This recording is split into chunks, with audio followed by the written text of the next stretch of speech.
Alright, working on a 06 Cobalt SS with the LSJ Supercharged motor with a P0017. Wanted to make the video because I couldn't find any troubleshooting steps because everybody assumes these cars are variable valve timing, including Mitchell and all data. When you pull up that code in those databases, it refers to the LE5, which is the 2.4, which does have variable valve timing. On this car here, there is no actuators or phasers for the variable valve. The P0017 is the correlation between the crankshaft and camshaft. They're not in sync with each other anymore. A couple of things to check. Typically it's usually mechanical, but to check the electronics, on the second connector of the ECU, pins 17 and 18 are the crank sensor. That should read between 900 and 1100 ohms. The camshaft is pins 21 and 26.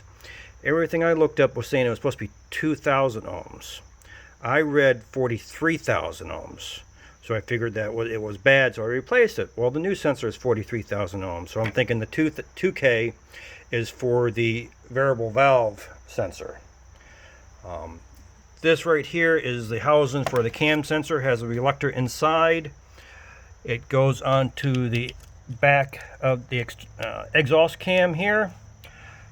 Ended up having to take it fully out because you can't pull the sensor out because of a hose. When you do put it back in, you have to make sure that the cam is set to top dead number 4 on the compression stroke. And when you put it in, you have to align these two marks up to each other. And they say it can shift, so you have to double check it, make sure that it did go in properly.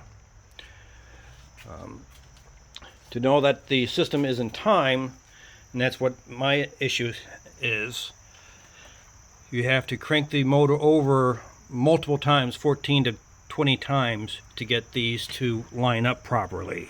They'll be close a few times, but you just keep rotating, and if it never comes in, that's your issue. But here, this is the exhaust cam, has a red link there. There's a second red link that lines up with the crankshaft. We can't see that because the motor's put together. That's used for when you replace the timing chain. The intake has a green link. Colors may vary depending on what manufacturer. These are OEM. So it's supposed to be exhaust at 10 o'clock, intake at 2 o'clock. Once you have that set, I found that the crank does have a timing mark. It is way up here. Can't really see it.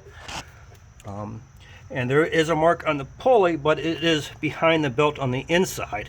So I rotated it until it was over here where there was no belt so I could mark it, and I marked it on the external side of the pulley so I can see it.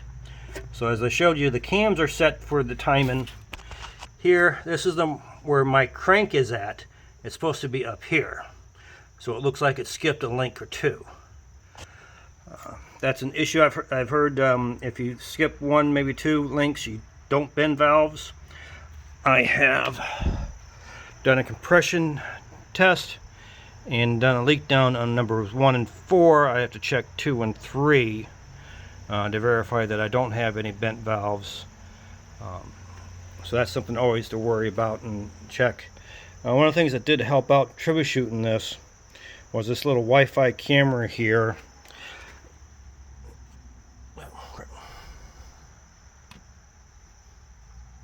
One second, my phone switched.